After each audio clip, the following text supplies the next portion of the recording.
بسم اللہ الرحمن الرحیم۔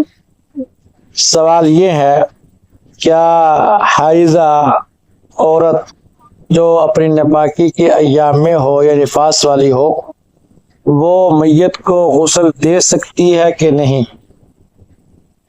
اس کا جواب یہ ہے، حیض اور نفاس والی عورت کے لیے میت کو غسل دینا مکروہ ہے، اس لیے کہ میت کو غسل دینے کے لیے اگر پاک عورت موجود ہے تو یہ حیض اور نفاس والی جن کو اپنے ایام ہیں ناپاکی کے، وہ عورت میت کو غسل نہ دے۔